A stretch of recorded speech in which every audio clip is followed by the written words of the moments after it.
Depuis des semaines, peut-être depuis des mois, tu te lèves le matin, tu demandes, tu te couches le soir, tu attends. Et pourtant, rien. Le silence. Pas une colère de Dieu, pas un signe qu'il a entendu. Juste le vide. Et quelque part au fond de toi, une petite voix commence à chuchoter une pensée que tu n'oses même pas finir. Et si Dieu m'avait oublié? Si tu regardes cette vidéo, en ce moment, c'est que cette pensée, tu la connais. Et je veux que tu saches une chose avant qu'on commence. Cette vidéo a été faite uniquement pour toi. Pas pour ceux qui vont bien, pas pour les théologiens qui veulent débattre, pour toi qui traverse cette nuit de silence. Bienvenue sous Espoir avec Dieu. Sur cette chaîne, on parle de vérité. Alors reste avec moi parce que je vais partager ce soir quelque chose qui va changer la façon que tu regardes le silence de Dieu. Pour toujours. Tu sais ce qui me réconforte dans les moments de silence de Dieu? C'est de savoir que même David, l'homme que la Bible appelle l'homme selon le cœur de Dieu, a écrit ceci. Jusqu'à quand, Éternel, m'oublieras-tu toujours? Jusqu'à quand me cacheras-tu ta face? Jusqu'à quand aurai-je des inquiétudes dans mon âme? Dans le psaume 13, versets 1 et 2, David n'a pas fait semblant, il n'a pas dit « tout va bien, gloire à Dieu », alors qu'il souffrait. Il a crié. Il a crié. Et le cri de David dans la Bible, Dieu l'a gardé. Dieu a dû dire, cette douleur mérite d'être entendue. Donc si toi, ce soir, tu ressens que Dieu se tait, je t'invite d'abord à faire ce que David a fait. Dis la vérité. De dire la vérité à Dieu. Pas des mots qu'on dit à l'église. Certes, c'est bien ce que les églises font. Mais il y a des moments que tu dois parler avec ton cœur. Les mots qui sortent du fond du cœur.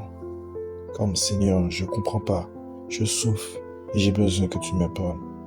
C'est ça une vraie prière. Et maintenant, laisse-moi t'expliquer pourquoi ce silence n'est pas ce que tu crois. La première erreur que ça m'est déjà arrivé de faire, c'est de croire que le silence de Dieu est une réponse négative. Quand on prie et qu'on n'entend rien, notre cerveau fait automatiquement une équation qui semble logique, mais qui est fausse. Silence égale absent. Dieu s'est éloigné de moi et toutes ces choses. L'absence égale abandon. C'est humain, c'est normal. Et c'est complètement faux. Laisse-moi te donner une image. Une image d'une femme enceinte pendant des mois. Le bébé dans son ventre, elle n'entend presque rien du monde extérieur. Il est dans l'obscurité. Il ne voit pas sa mère. Il ne peut pas lui parler. Est-ce que ça veut dire que sa mère l'a abandonné? Non, au contraire. C'est précisément dans ce silence, dans cette obscurité, que la mère construit le bébé. Chaque jour, sans que le bébé s'en rende compte, le silence de Dieu dans la vie, dans notre vie, pour certaines périodes, c'est exactement ça. Il ne te répond pas. Il ne nous répond pas de la façon dont on attend, parce qu'il est en train de nous construire d'une façon que nous ne pouvons pas comprendre, qu'on ne comprend toujours pas, même qu'on ne peut pas encore voir. Et la question n'est pas Dieu m'entend-il? La vraie question est qu'est-ce que Dieu est en train de faire en moi pendant que je traverse ce silence? Et pour y répondre, il faut qu'on comprenne les trois raisons principales du silence de Dieu. Commençons par là. Première raison, Dieu est en train de te former. Donc il nous forme, et dans la Bible, il y a une image puissante que j'aime bien beaucoup. C'est celle du potier et de l'argile. Dans Jérémie chapitre 18, on montre que le potier prend l'argile. Et parfois, quand la forme ne va pas, il écrase, il le malaxe, il recommence et refaçonne l'argile. Pendant ce moment-là, on ne sent pas qu'il est en train de devenir quelque chose de beau. On sent juste la pression. Toi, moi. En ce moment, on sent peut-être la pression de la situation, la pression du silence, la pression de ne pas comprendre. Mais cette pression a un nom spirituel. Ça s'appelle la formation. Les hommes et les femmes de la Bible qui ont eu le plus grand impact ont presque tous traversé une période de silence et de désert avant leur délivrance. Par exemple, Abraham a attendu 25 ans pour avoir Isaac. Joseph a passé 13 ans en esclavage et en prison. Moïse a passé 40 ans dans le désert avant le buisson ardent. Je dis pas ça pour te dire attends et souffle. Je dis ça pour te dire ton histoire est en train d'être écrite. Et les chapitres les plus forts arrivent souvent après les pages les plus silencieuses. Donc la deuxième raison du silence de Dieu. Le silence est lui-même une forme de langage. On pense souvent que Dieu parle uniquement avec des mots, avec des versets qui nous sautent aux yeux, avec des prophéties, avec des circonstances spectaculaires. Mais différents personnages bibliques l'ont démontré que Dieu parle souvent dans le silence. Comme Élie, épuisé au bord du gouffre, entre la voix de Dieu, pas dans le vent violent, pas dans le tremblement de terre, pas dans le feu, dans le son de doux murmures. Et dans 1 Roi 19, verset 12. Le doux murmure, nous voici peut-être qu'on ne peut l'entendre que quand on se tait soi-même. Et moi, je te pose cette question honnêtement, et ça me concerne. Est-ce que dans ces dernières semaines, tu t'es donné des moments de vrai silence? Pas juste pour prier et parler à Dieu, mais pour te taire et l'écouter. Parce que parfois, ce qu'on appelle le silence de Dieu est en réalité le silence de notre écoute. Le bruit du monde, les téléphones, les inquiétudes, les pensées qui tournent couvrent sa douce voix. Ce soir, je t'invite à essayer quelque chose. Après cette vidéo, prends 10 minutes. Pas de musique, pas de podcast. Assieds-toi et dis, Seigneur, je me tais.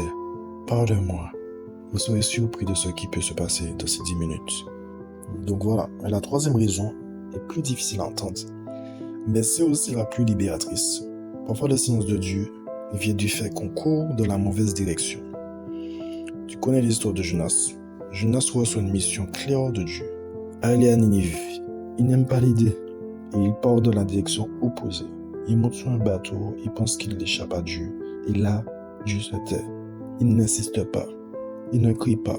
Il laisse Jonas aller jusqu'à la tempête, jusqu'à la baleine. Et c'est dans le ventre de la baleine, dans l'endroit le plus sombre, le plus oppressant, le plus silencieux, que Jonas se retrouve vers Dieu. Je ne sais pas où tu en es dans ta vie. Ce n'est pas à moi de le savoir. Mais je te pose la question que Jonas aurait dû se poser plus tôt. Est-ce qu'il y a quelque chose dans ta vie, une direction, une décision, une habitude, que tu sais au fond que Dieu t'a demandé d'arrêter et que tu n'as pas encore fait? Parce que parfois, le silence de Dieu n'est pas son absence, c'est son attente. Il attend qu'on se retourne. Et dès qu'on fait ce demi-tour, même petit, même imparfait, la voix revient. Alors maintenant, concrètement, qu'est-ce que tu fais avec tout ça? Je vais te donner 3 choses simples, pas de théorie, des actions. Première chose, écris ta prière. Prends un cahier, pas ton téléphone, un vrai cahier, et écris à Dieu exactement ce que tu ressens. Toutes les confusions, toutes les douleurs, toutes les questions. Il y a quelque chose de puissant dans le fait d'écrire. Ça sort la prière de notre tête et ça la met dans nos mains. Et souvent dans les actes d'écrire, on entend des choses qu'on n'entend pas, qu'on pense juste. Deuxième chose, lis Somme 22, Somme 88 et Somme 13. Ce sont les 3 sommes du silence et de l'abandon ressenti.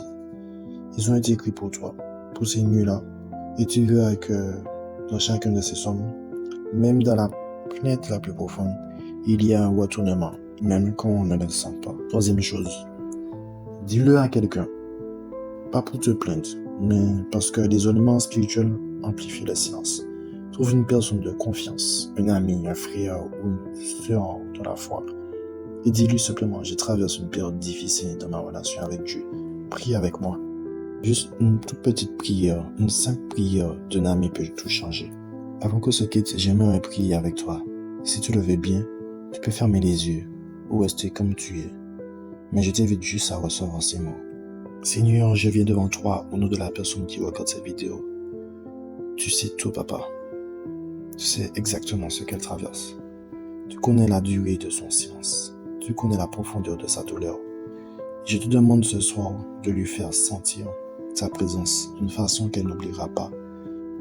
Pas forcément avec des mots, pas forcément avec un miracle visible, mais une paix qui dépasse tout entendement. Tu l'as promise dans Philippiens 4. Seigneur, rappelle-lui ce soir qu'elle n'est pas seule, que tu n'as jamais lâché sa main, que le silence n'est pas une fin, c'est souvent le début de ta belle heure. Et si elle a quelque chose à te remettre, une inquiétude, une désobéissance, une blessure, donne-lui le courage de le faire maintenant, dans le secret de son cœur. Nous te faisons confiance, même quand on ne comprend pas. En Jésus-Christ, j'ai ainsi prié. Amen. Si cette vidéo t'a touché, j'ai une seule chose à demander. Dans les commentaires, écris juste un mot ou écris simplement présent. Juste présent. Ça me dirait que tu étais là et que tu traverses cette période. Et je prierai pour chaque personne qui écrit ce mot.